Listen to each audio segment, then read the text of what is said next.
Welcome back, guys. So even though I did not really see strong comic book parallels on this episode like powerful Easter eggs, I've got really good news. So Legion has got an extension of 1 episode for the season. So the first season of the series was composed of 8 episodes, this season was originally composed of 10 episodes, and then yesterday it was announced that this season is going to be composed of 11 episodes, adding 1 episode to the original episode count of the season. Now that is not only good news because we're going to end up watching 1 extra episode, that's really good, but these kind of decisions are usually made when the series is doing well, and if the series is doing well, then there's a good chance we're going to get a 3rd season as well, so I'm looking forward to the renewal of Legion. But having mentioned this piece of news and with all of that being said, and in the spirit of not wasting any more time, let's get started with our review of episode 5 of season 2 of Legion, which happens to be titled Chapter 13. So let's go. So Aubrey Plaza's character is back, Lenny Busker is back in the world of the living, and the actress just pulls one hell of a role throughout the episode. Now she is pretty convincing when she tells Clark at the very beginning that she was trapped. I mean, she said it to Oliver on the premiere. She begged David for help on episode 3. She asked him to ask the Shadow King to let her go. Now I know we're always looking for this one thing in every word that is being said. Everything that is being said has got to have a double meaning, but Lenny was pretty convincing at that point. But then she starts telling Clark about how she escaped the grip of the Shadow King, and as a viewer you start doubting what is going on. Last we saw her on episode 3, she was planning to live the hell out of this body, but she needed the Shadow King's approval. She just needed him to let her go. So the very first conclusion we come to is unless he let her go, she should not be here, and if she's saying she escaped, then she's probably lying. She's most probably hiding something. But all the talk that Jon Hamm has given us so far on delusions and whatnot makes you kind of doubt yourself every single moment. So Lenny wants to talk to David, she's insisting on talking to David, and Clark kind of keeps ignoring her. But then she goes, he knows where the monks hid his body.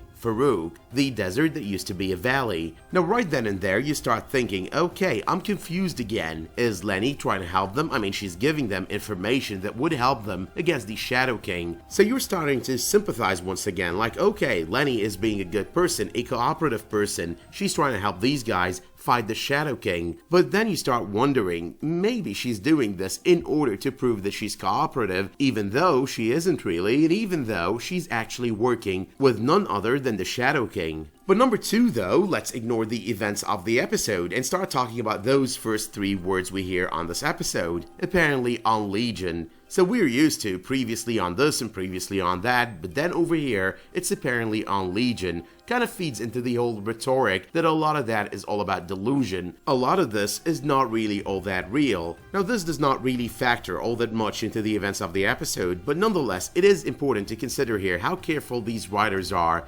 Even this little thing, the beginning of the episode, apparently on Legion instead of previously on Legion. These little details, these little things, they're proof of really good writing on the series. But number 3, that entire talk by Patanomy about Lenny's eyes originally being brown in her old body, that's all about Benny. So this is pretty much a callback to season 1. So originally, Lenny was not Lenny. Lenny was a guy and his name was Benny, a friend of David's. But in his attempt to manipulate David, his mind, and his memories, Farouk ended up replacing Benny with Lenny in David's memories. So in a nutshell, as a result, the original Lenny that we've been seeing so far had brown eyes as well. But number 4, that black gooey thing, I'm not going to call it an insect, I'm not going to call it a chick or a deformed chick because, yeah, people don't agree with these things all the time. But nonetheless, that black gooey thing, I'm yet to understand what the hell that is. So is it real? Is it something metaphorical of whatever it is that is possessing Patanomy at the moment? I've got no idea. But nonetheless, when that thing showed up during that talk about delusions by Jon Hamm, you know, coming out of that egg, I was wondering which is really the delusion. The fact that both eggs look the same, so we're assuming that whatever is in them is exactly the same, or the fact that such an egg could hatch such a monstrosity. Now while the jury is still out on this one, there is the fact that this thing is causing Patanomy a whole world of trouble. The guy almost choked Lenny to death, and whatever he saw in that vision, that was kind of weird. There was Admiral Fukuyama. Now I don't know what Admiral Fukuyama was doing in there, it's kind of weird. It might feed into the idea that he is the villain of the season.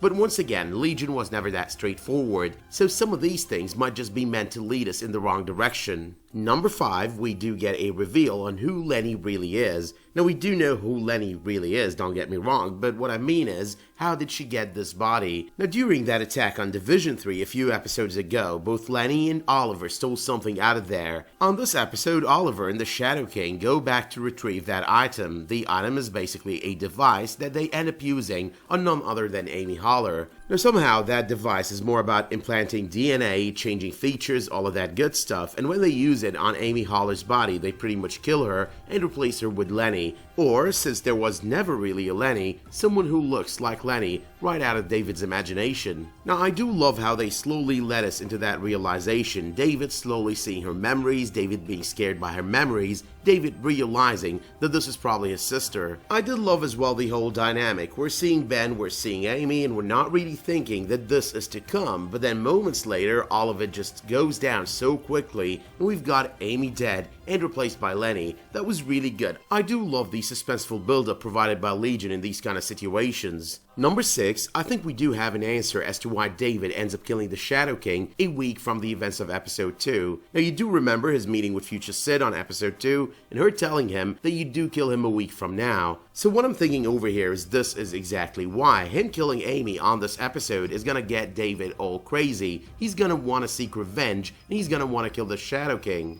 Besides that, the only thing that David did request from the Shadow King in return for helping him is to not kill anyone, no more killing. Yet the first thing that Amahl Farouk does do over here, and before he's even got back his body, is kill David's very own sister. That's probably gonna have a huge impact on David. But number 7, we did seriously miss Jon Hamm. Now he starts talking about conspiracy. Have you ever seen a shape in a cloud or a face in a knot of wood? Jesus appears to the unsuspecting in a piece of toast, or does he? He talks about human beings, how we're pattern seeing animals. He gives examples as well of hundreds of years ago and how now, centuries later, we're actually still looking for those patterns. Now this stuff is really true because a lot of people really do eliminate the factor of coincidence when it comes to real life stuff and rather depend on those suspicious facts, random details, and use them together to form this opinion. We do indeed, and as he states, have a strong belief that a pattern must always exist, the way the pessimist sees danger hiding behind every back and the optimist sees friendship. But his final words over there happen to be that when we encounter coincidence, we often see conspiracy. The one thing though that Jon Hamm is telling us in this message is that sometimes this conspiracy, our perception of conspiracy, might actually be all about a true conspiracy. So as per the usual, he delivers his message and then leaves us with the rest of the episode. And we're watching Lenny and David talk, and Lenny is being so honest. She's telling David everything she knows. And we're probably all looking at David and we're like, okay, so he's thinking of a conspiracy when there's nothing there. This girl is definitely not working for the Shadow King. I mean, she delivered the message that the Shadow King gave her to give David, but nonetheless, she's not really working for him. She wants to stop him. We're all sitting there under the delusion that Jon Hamm's words mean something about this scene, that Jon Hamm means to tell us that David is overthinking this. But the truth is, this was all a misdirect. We were all tricked into believing that David is in the wrong here. He's the one who's believing in this big conspiracy when there's nothing really. Lenny isn't here to trick him. Lenny isn't lying to him. Lenny is really trying to help him, and then she just wants to enjoy this body the way she did tell the Shadow King very close to the end of episode 3, or, well, sometime during episode 3. But that being said though, there's not much that I really need to add over here, but I need to tell you guys that I'm not going to be here next week. I'm not going to be able to post Legion or The Expanse or Colony reviews because I'm going to be traveling on business. So I'm not going to be recording new videos, but you might notice that I upload some videos, some Agents of S.H.I.E.L.D. videos. Depending on whether or not I do have any ideas, I'll be preparing some videos and pretty much recording and editing them. And if I do have such ideas, I'll be posting them over the entirety of the week. They're just going to be uploaded and scheduled to post on their due times. That does not mean that I'm ignoring Legion, I'm ignoring The Expanse, or I'm ignoring Colony. But do let me know in the comments what you thought of this episode. Do let me know what you thought of this twist near the very end. Do let me know what you think David is gonna do with the Shadow King. I mean, do you think he's still gonna kill him, or do you think he's gonna try to rectify the timeline, to correct the path or the course of the timeline? Let me know as well if you did like this video by dropping it a much appreciated like, and if that were to be the case, you can always subscribe and enable notifications for my future videos, community posts, and live streams. Until I see you next time though, thank you all for tuning in, and have a great day.